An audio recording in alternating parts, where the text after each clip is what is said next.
할렐루야. 하나님께서 저희들에게 10월 세 달을 허락해 주셨습니다. 돌아보면 코로나로 인해서 거의 1년을 다 코로나 속에 살아온 것 같은데요. 이런 상황 가운데서도 10월 한 달 동안 하나님의 도우심과 은혜가 우리 가운데 함께 하시기를 기원합니다. 그 주님을 바라보면서 우리 새로운 한 달을 시작하며 찬송가 406장으로 찬송하며 월삭 기도회를 시작하겠습니다.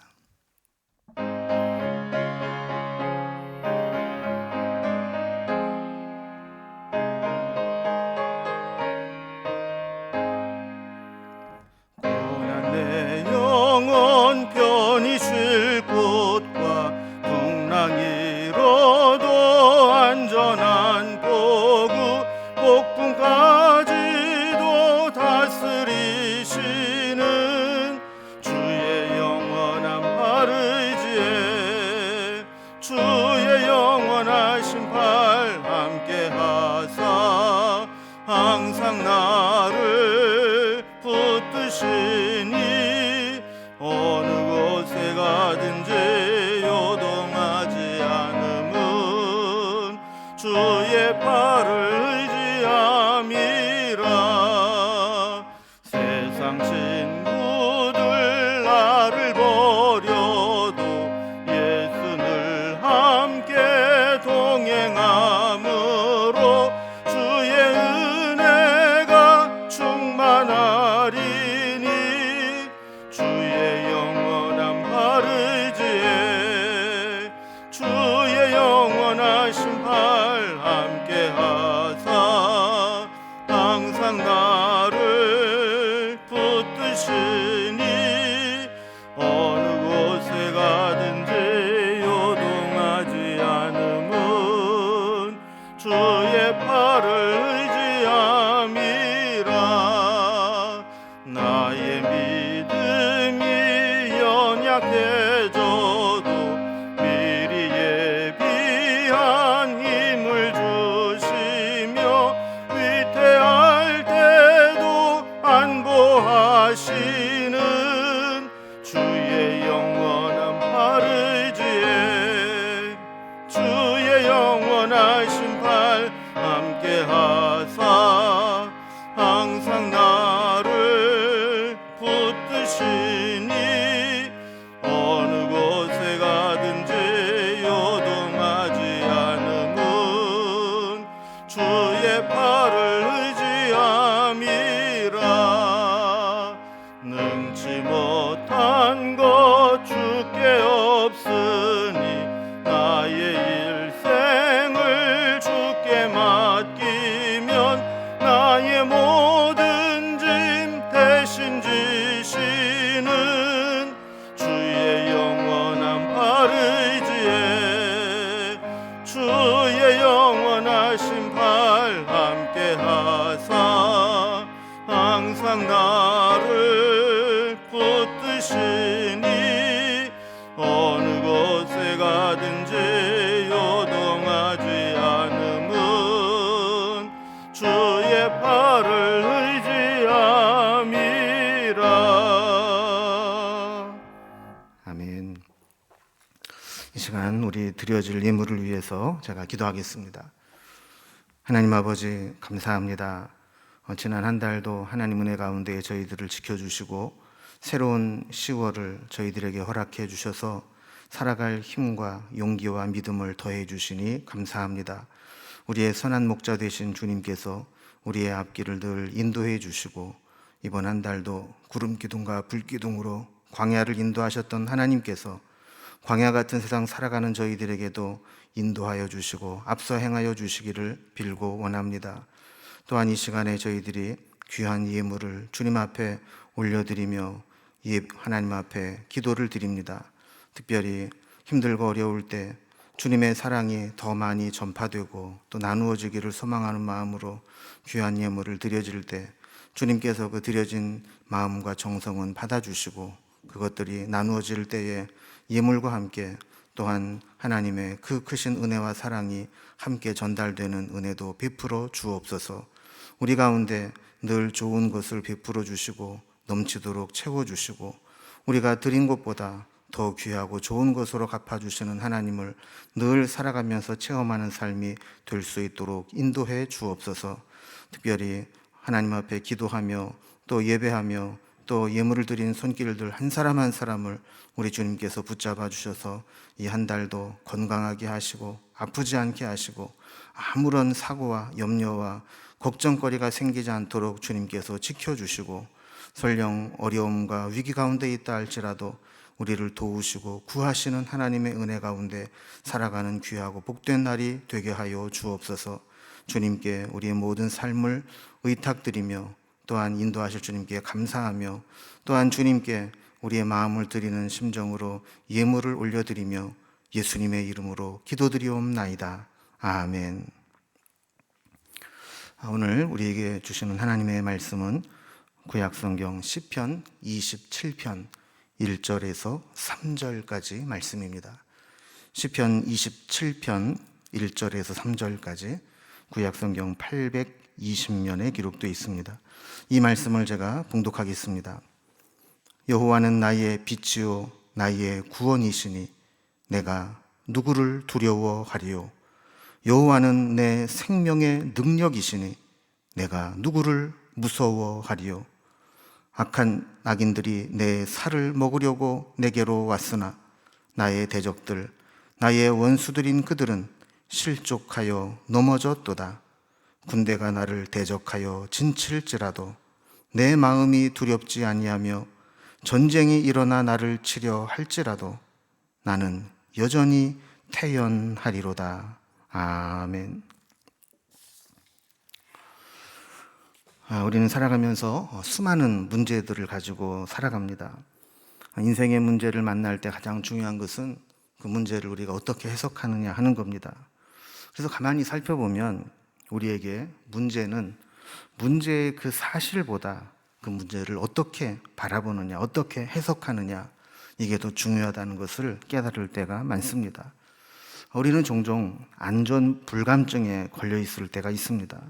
자칫하면 치명적 위기를 만날 수 있는데도 전혀 위기감을 느끼지 못하고 살얼음판을 걷고 있으면서도 마치 견고한 반석 위를 걷는 것처럼 살아갈 때가 있습니다.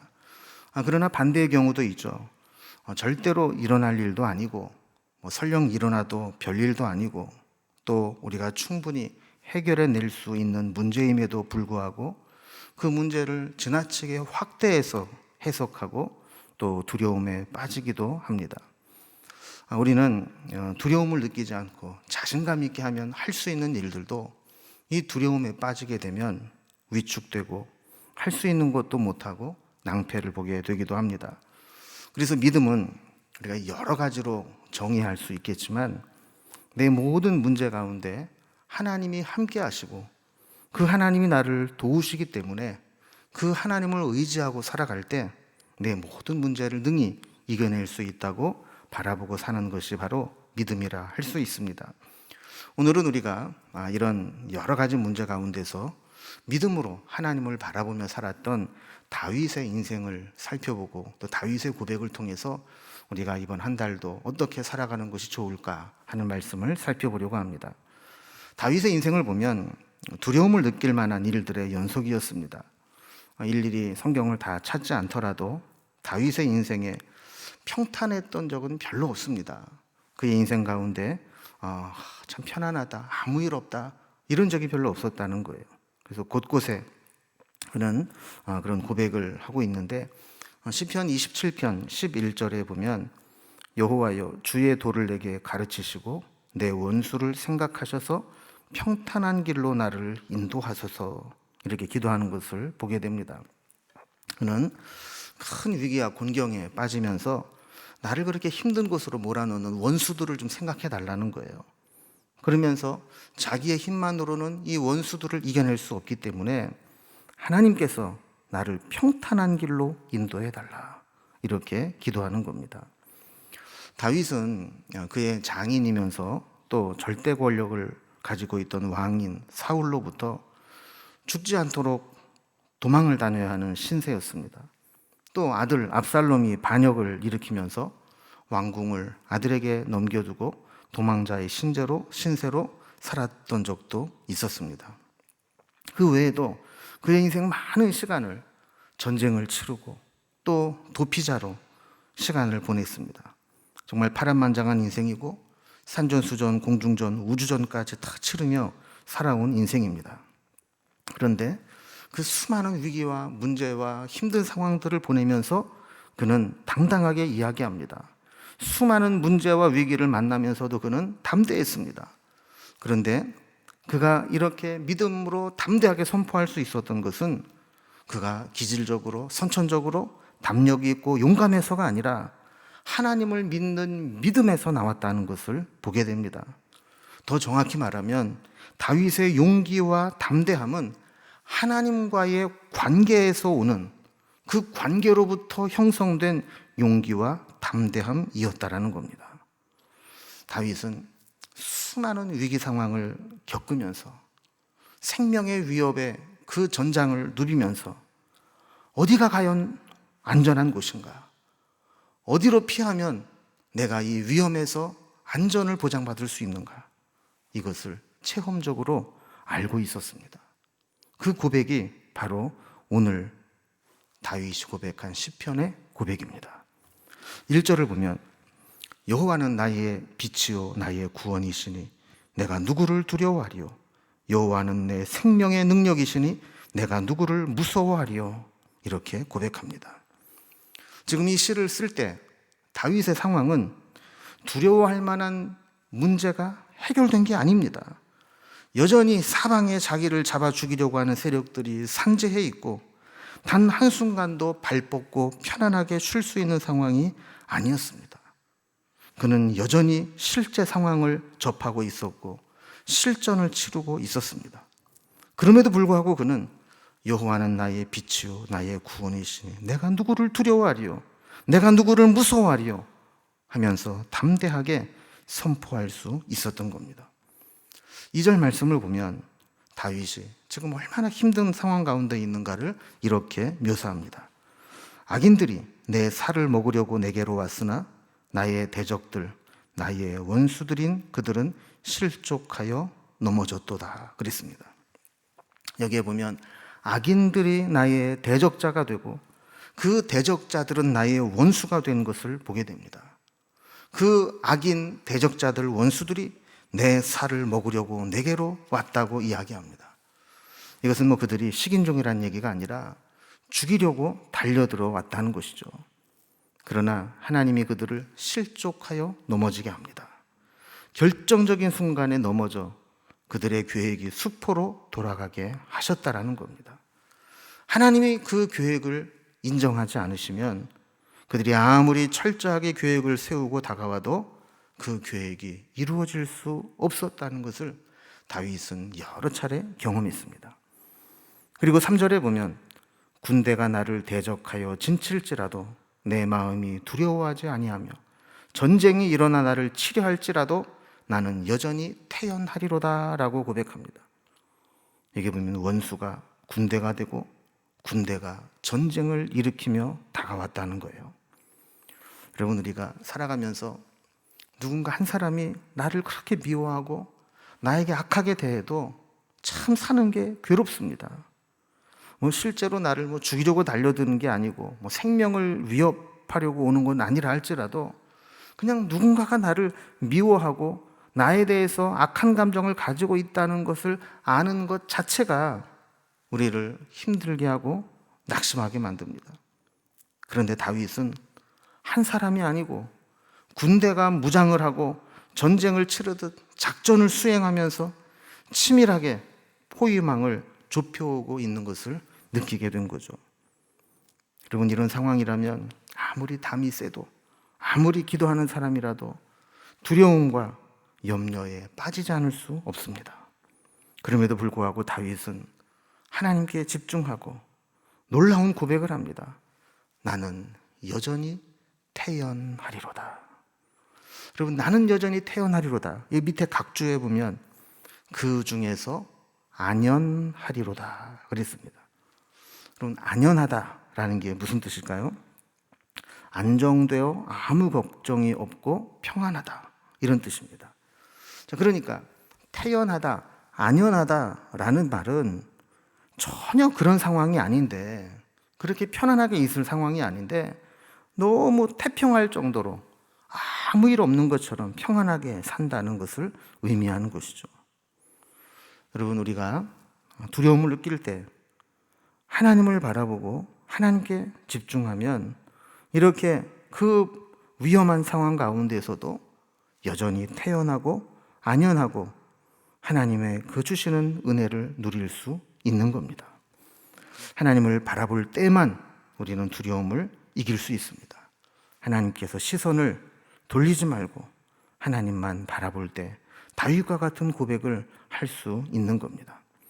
자, 그렇다면 다윗은 하나님을 어떻게 고백했길래, 하나님과 자신의 관계를 어떻게 규정했길래 이렇게 전혀 태어날 수 없는 상황에서도 태어나다고 고백할 수 있었을까요? 먼저 첫 번째로 다윗은 여호와는 나의 빛이라고 고백했습니다. 사무엘하 21장에 보면 다윗이 전쟁터에 나갔다가 큰 위기에 처한 적이 있습니다. 특히 옛날에는 이 전쟁을 할 때 신하들만 전쟁터에 내보내는 게 아니라 왕이 직접 군복을 입고 전쟁터 맨 앞자리에 나가서 이 전장을 진두지휘했습니다. 다윗 역시 전쟁터에 나갈 때 거의 매번 앞장서서 전쟁을 이끌었죠. 그러던 어느 날 블레셋과 전쟁을 하는데 성경에 보면 다윗이 피곤하여라고 했어요. 그러니까 어떤 상황 가운데 있는지는 모르지만 다윗이 힘이 빠지고 능히 전쟁을 치르기에 역부족이 된 겁니다. 이때 다윗을 죽이려고 적군들이 다가오고 있었습니다. 다행히도 아비새가 다윗을 도와서 블레셋을 물리치고 위기를 넘기게 됩니다. 만약에 아비새가 적절하게 도움을 주지 않았더라면 다윗은 죽을 수밖에 없었던 상황이었습니다. 이 위기를 이겨내고 신하들은 다윗에게 다시는 전장에 나오지 말 것을 요청합니다. 다윗에게 이렇게 이야기합니다. 왕은 다시 우리와 함께 전장에 나가지 마옵소서. 이스라엘의 등불이 꺼지지 말게 하옵소서. 지금 이 신하들은 다윗이 전쟁터에 나갔다가 죽는 것은 이스라엘의 등불이 꺼지는 것과 같다. 그러니까 행여라도 그런 일이 생기지 않도록 전장에 나가지 말아달라, 이렇게 요청한 겁니다. 그런데 다윗은 그렇게 생각하지 않았습니다. 자신이 이스라엘의 등불이 아니라 여호와께서 자기의 빛이 되신다고 고백을 하는 겁니다. 우리를 두렵게 만드는 것 중에 하나는 어둠입니다. 어둡다는 것은 상황을 알 수 없다는 겁니다. 지금 내가 어떤 상황에 있는지, 그리고 어디 어떤 위험이 있고 내가 어디로 피해야 되는지를 알 수 없을 때 우리는 두려움에 빠지게 되고 아무것도 할 수가 없게 됩니다. 또 어두움은 모든 악한 세력들이 만들어지고 활동하는 장소가 됩니다. 그래서 선하게 살려고 하는 자들도 어두움 속에 있게 되면 어두움 가운데 활개를 치는 악한 자들에 의해 피해를 입게 됩니다. 그래서 환경이 어두워지면 우리의 삶도 어두워지고 마음도 어두워지고 낙심하고 절망하게 됩니다. 그런데 하나님이 우리의 빛이 되셔서 우리를 비춰주시게 되면 이 모든 두려움으로부터 우리는 헤어나올 수 있게 되는 겁니다. 예전에는 인위적으로 빛을 만드는 것이 쉽지 않았습니다. 요즘은 전기가 있기 때문에 밤에도 나가면 마음만 먹으면 대낮처럼 환하게 밝힐 수가 있지만 옛날에는 기껏해야 등불 들고 횃불 들고 이렇게 하니까 이 어둠을 물리치는 게 쉽지 않았습니다. 그러나 그 칠흑같이 어두운 밤을 지나고 하나님께서 아침에 찬란한 태양이 떠오르게 하시고 그 태양빛이 온 세상에 비추게 되면 얼마 전까지만 해도 어두움 가운데 있었던 그 세상이 한순간에 밝아오게 되는 것입니다. 마찬가지로 하나님이 우리의 빛이 되시면 우리의 삶에 어두움 가운데 있었던 모든 부분들이 밝은 빛으로 드러나게 되는 것이죠. 10월 한 달 하나님께서 우리의 빛이 되어주시기를 기원합니다. 두 번째로 다윗은 여호와를 나의 구원이시라고 고백했습니다. 여러분, 구원이라고 하는 것은 구원받지 못했을 때 우리가 어떤 위험에 빠지는가를 생각해 보면 알게 됩니다. 그래서 구원을 정의해 보면 위험이나 멸망의 상태에서 건짐을 받는 것, 이렇게 되어 있어요. 그러니까 만약에 구원받지 못한다면 꼼짝없이 위험이나 멸망에 빠질 수 있는데 거기에서 건짐받는 게 구원이라는 거예요. 특히 내 힘으로만은 빠져나올 수 없는 상황에서 누군가의 도움으로 건짐을 받는 것, 이게 구원이라는 거죠. 여러분, 우리가 살아가면서 우리 스스로 해결할 수 없는 문제들이 얼마나 많습니까? 우리는 예전에 비해서 사회 안전망이라고 하는 것이 잘 구축되어 있습니다. 이 사회 안전망은 우리가 살아가면서 재난이나 재해, 질병, 노령, 실업, 빈곤과 같이 사회적 위험을 만나게 될 때 그것으로부터 우리를 보호받을 수 있는 사회적 장치들이 사회 안전망이라는 거예요. 그런데 아무리 복지국가가 되고 아무리 사회 안전망이 잘 구축되어 있는 선진국이라 할지라도 모든 위험으로부터 우리를 보호해주고 구원해주는 것은 아닙니다. 특별히 물질적인 것이나 외적인 것은 우리를 도와줄 수 있을지 모르지만 우리 내면의 세계를 누가 도와줄 수 있겠어요? 우리의 심령과 우리의 영혼의 문제를 누가 구원해 줄 수 있겠어요? 특별히 죽음의 문제, 사망의 문제로부터 누가 우리를 안전하게 보호해 줄 수 있겠습니까? 오직 하나님만이 우리의 마음과 심령과 영혼과 죽음 이후의 삶까지 우리를 안전하게 지켜주시는 하나님이십니다. 10월 한 달 동안 우리는 여러 가지 위험한 요소들을 만나게 될 수도 있지만 그때 하나님이 우리의 구원이 되어주시기를 주님의 이름으로 기원합니다. 세 번째로 다윗은 여호와를 내 생명의 능력이라고 고백했습니다. 다윗은 생명의 위협을 수도 없이 넘겼습니다. 사무엘상 20장 3절에 보면 나와 죽음의 사이는 한 걸음뿐이라. 한 걸음만 더 잘못 내디디면 나는 살아도 산 게 아니고 죽음에 빠질 수밖에 없다. 이렇게 위험한 상황을 지내왔다는 거예요.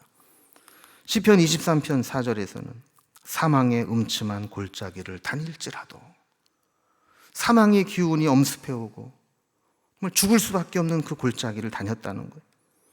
시편 40편 2절에서는 기가 막힐 웅덩이와 수렁에서 끌어올리시고 그랬어요.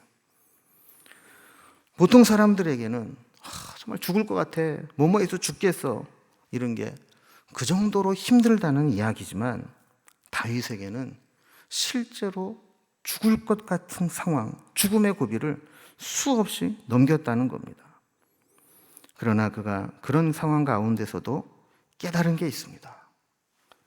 하나님이 지켜주시면 사지에서도 살아남을 수가 있고 하나님이 돌보지 않으시면 안전하다고 생각하는 것도 전혀 안전할 수 없다는 거예요.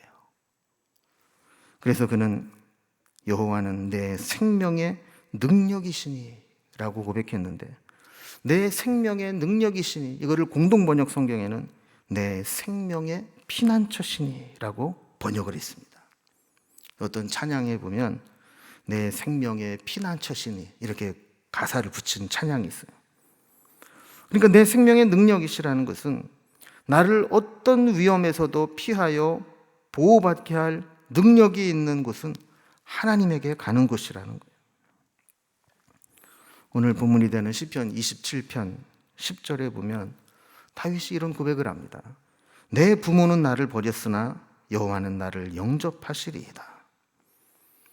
여러분, 부모가 자식을 버리는 부모가 어디 있겠어요? 그러나 상황적으로 볼 때 그럴 수 있다는 겁니다.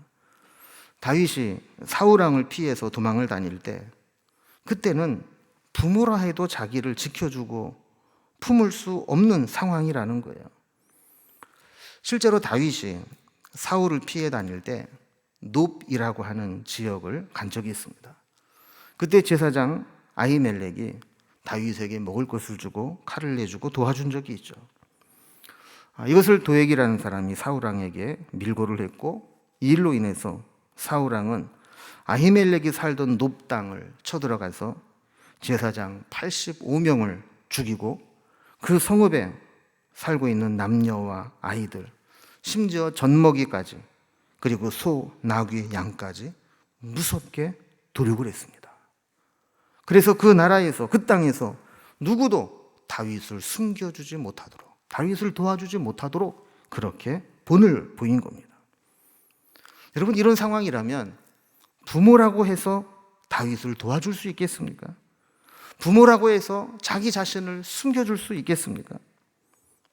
여러분, 일반적으로 도망을 가는 사람이 제일 먼저 도피처로 의심받는 곳이 어디일까요? 부모의 집 아니겠습니까? 그렇기 때문에 부모의 집이 가장 안전하다고 찾아가지만 제일 먼저 의심받는 곳이 될 수 있다는 거예요. 그렇기 때문에 부모는 아무리 자식이라 할지라도 자기 집에 숨겨주고 자기 자식을 품을 수가 없는 겁니다. 아무리 자식이라도 자식을 버리고 내보내야 살릴 수 있는 상황이 올 수 있다는 거예요. 사람은 어쩔 수 없습니다. 도와주는 것이 아무런 도움이 되지 못하고 그를 보호해 줄 능력도 없을 때가 있습니다. 그런데 그런 상황에서도 하나님은 자기를 영접해 주시고 자신의 피난처가 되어 주셨다고 고백하는 겁니다. 사울왕이 두려워서 다윗을 만났다고 하는 사실조차도 부담스러워하고 피하려고 할 때 하나님은 언제나 다윗을 영접해 주시고 그의 피난처가 되어 주셨다는 고백입니다. 다윗은 이 하나님을 만났고 하나님과 함께 했기 때문에 누구도 두렵지 않다고 고백했고 어떤 상황에서도 그는 담대하게 고백할 수 있었던 겁니다. 하나님이 나를 지켜주시면 사람은 자기에게 어떻게 할 수 없다고 고백하게 된 것이죠. 성경에 염려하지 말라라는 말이 365번 나온다고 그럽니다. 정말 세 본 건 아닌데 그렇게 얘기를 하더라고요. 그러면서 또 의미를 부여하기를 365는 1년을 날짜로 계산한 횟수 아닙니까? 그래서 365번이나 염려하지 말라라고 말씀한 이유는 염려거리가 매일매일 우리에게 다가오지만 그럼에도 불구하고 매일 매순간 염려로부터 자유롭고 염려를 이겨내야 된다는 하나님의 약속의 말씀이라는 겁니다. 다윗과 같이 우리를 두렵게 만드는 모든 상황으로부터 우리는 하나님을 믿고 하나님과의 관계가 든든하게 될 때 능히 이겨낼 수 있는 겁니다. 두려움의 비용이라는 용어가 있습니다. 독일의 판제와 슈테그만이라는 사람이 비용 요소의 두려움이라는 책에서 사용한 말인데요. 이 두려움의 비용이라는 것은 사람이 느끼는 두려움으로 인해서 발생하는 경제적 손실을 돈으로 환산해 계산한 것입니다. 이 책에 보면 독일이라고 하는 이 나라 전체적으로 볼 때 두려움이라고 하는 감정이 지출하게 만드는 그 비용이 매년 1년에 약 70조가 넘게 든다고 합니다. 예를 들면 사람들이 두려움을 느낄 때 그 두려움을 잊기 위해서 술을 사 먹거나 더 심한 사람은 수면제나 진통제 같은 약을 사 먹고 병원 치료를 받거나 또 불안증이나 두려움으로 인해서 제대로 일을 하지 못하고 업무적 손실이 발생을 하거나 이로 인해서 어떤 사고가 나거나 또 합병증이 나타났을 때 치료 비용이 들거나 또 사고가 날 때 수습 비용이 들거나 하는 이 모든 것들을 더해 보니까 독일에서 1년에 약 70조의 비용이 든다는 거예요. 그렇다면 여러분, 우리에게 가장 큰 두려움의 비용은 뭘까요? 저는 이런 경제적인 손실보다 더 큰, 더 심각한 두려움의 비용은 우리로 하여금 두려움이 믿음에 바로 서지 못하게 한다는 겁니다. 이 두려움은 하나님이 주시는 은혜와 평안을 누리지 못하게 만들어 버리고 맙니다. 새롭게 시작하는 10월, 여전히 코로나는 끝나지 않았고, 여전히 우리를 힘들게 만드는, 두렵게 만드는 요인들은 계속해서 우리에게 다가오고, 여전히 우리는 아직 해결하지 못하고 끌어안고 살아가는 문제들이 있지만, 그럼에도 불구하고 믿음으로 이 두려움들을 이겨내고 하나님과의 관계에서 누리는 평안과 은혜가 10월 한 달 동안도 우리와 함께 해주시는 귀하고 복된 날들이 될 수 있기를 바랍니다. 기도하겠습니다. 하나님 아버지, 저희들에게 10월을 새로운 달을 허락해 주셔서 감사합니다. 여전히 우리에게는 해결해야 될 문제들이 있고, 여전히 우리는 많은 두려움의 요인들을 끌어안고 살아가고 있습니다. 그럼에도 불구하고 다윗이 하나님과의 관계에서 오는 그 분명한 확신으로 인하여 어떤 것도 두렵지 않다고 고백했던 것과 같이 우리도 10월 한 달 하나님이 주시는 은혜를 힘입어 넉넉히 이겨내는 삶을 살아갈 수 있도록 도와주시옵소서. 두려움을 이기는 믿음을 저희들에게 허락해 주시고, 두려움을 이기는 은혜와 평강으로 저희들을 이끌어 주시옵소서. 그래서 이번 한 달도 하나님께 감사할 일들이 넘치게 하시고, 하나님이 나의 구원이시오, 피난처시오, 빛이시오, 생명의 능력이시라는 고백을 우리를 하여금 고백하게 할 수 있는 귀하고 복된 날이 되게 하여 주옵소서. 이제는 우리의 선한 목자가 되신 예수님의 크신 은혜와 우리의 빛이 되시고 구원이 되시고 생명의 능력이 되시는 우리 아버지 하나님의 크고 무한하신 사랑하심과 성령님의 위로하시고 인도하시고 함께하시고 충만케 하여 주심이 10월 한 달을 시작하며 하나님의 도우심과 은혜로 믿음으로 승리하며 살아가기를 소망하는 주의 권속들과 그들의 가정과 일터와 계획하고 준비하고 있는 모든 일들 위해, 그리고 교회와 나라와 민족과 모든 선교지들 위해 이제로부터 영원토록 함께하여 주시옵기를 간절히 축원하옵나이다. 아멘. 이제 각자 기도의 제목들로 하나님과 기도하시며 10월 한 달을 시작하도록 하겠습니다.